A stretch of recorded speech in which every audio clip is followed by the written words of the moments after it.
Everything is on the line in this fight. You go 15 minutes, all for it to go to these three assholes sitting on the side who say that the other person won when everyone knows that you actually won.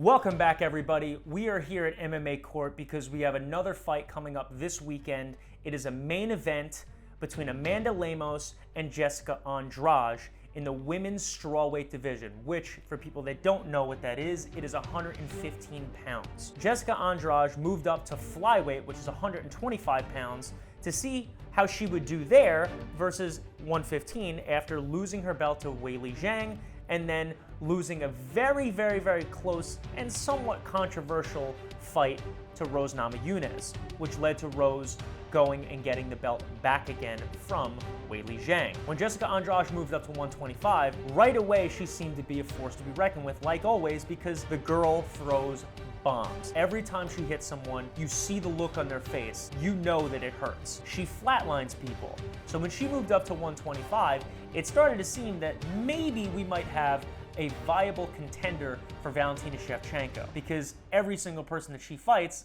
she kind of just seems invincible, outside of when she fought Amanda Nunes at 135. I still believe that Valentina won the second fight at 135, but that's a story for a whole nother day. When Jessica Andrade moved up to 125, she fought Caitlin Chookagian. She knocked her out with a body shot, which was one of the most painful body shots I've seen, especially executed by a female fighter. After that, everybody was starting to think maybe Jessica might be a threat to Valentina, and then we got to see how that whole thing played out and further proved that Valentina is probably the greatest fighter to ever grace this planet as a female. Pound for pound, skill-wise, she's probably one of the best fighters in general. I actually got to see that fight live, by the way. So after her loss to Valentina, she had another fight at 125 against Cynthia Calvillo, another person that was at 115 that moved up to 125 to test her might and see if she can go up against Valentina, and she looked really, really good. But then when she was put in there against Jessica, Jessica just dominated her too. Jessica's coming off of a win at 125. So one might ask, why would she move back down to 115 when she's ranked number one at 125? Why would she move back down to 115 and try and get the belt back there when she's maybe another win away from getting possibly another title shot against Valentina? Well,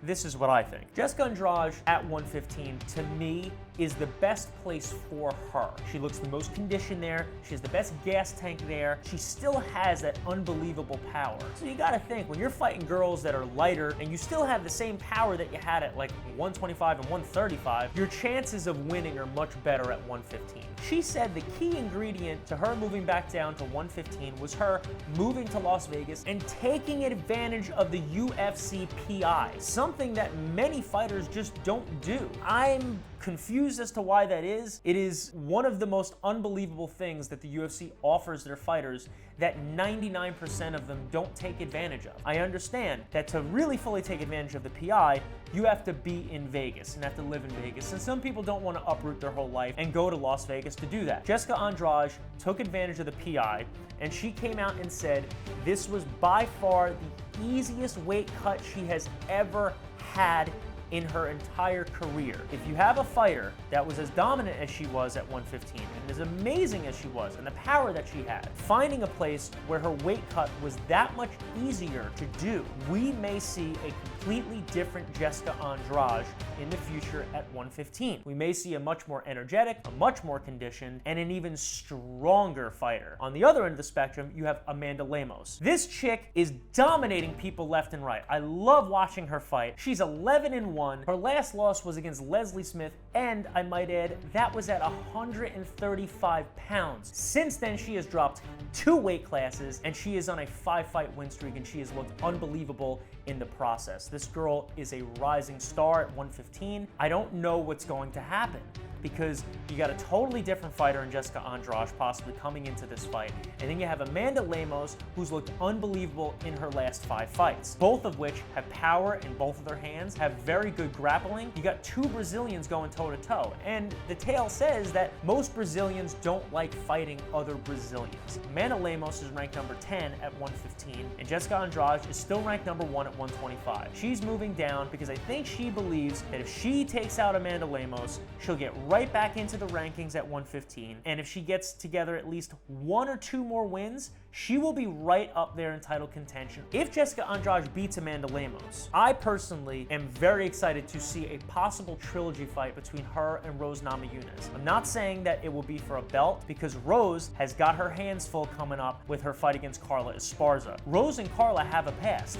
They were both on The Ultimate Fighter when the 115-pound division was introduced into the UFC, and Carla ended up winning, and therefore winning the belt. But again, she didn't hold it very long, because you had Joanna come in, and she ends up winning the belt right from Carla Esparza, which started the title reign of Joanna Jędrzejczyk. I don't know if that's how you say it or not, and I'm Polish and I can't even say it. But after Joanna took over, Carla went on a little bit of a skid, but kind of flew under the radar, and a lot of people were very disappointed in the way Carla fought, because it seems as though she was just wrestling people and not really putting out the kind of damage that people want to see in a fight, because it's not a wrestling match, it's a fight. And then we saw Carla Esparza fight Xiao Yan. I think that's how you say her name. And this was one of the most brutal ground and pounds I've seen a female do to another female. It was a bloody disaster and beat the living crap out of her. And Carla was coming in as a heavy underdog in that fight. And the crazy thing is, in the post-fight press conference, Carla Esparza is sitting up there like all proud and proper,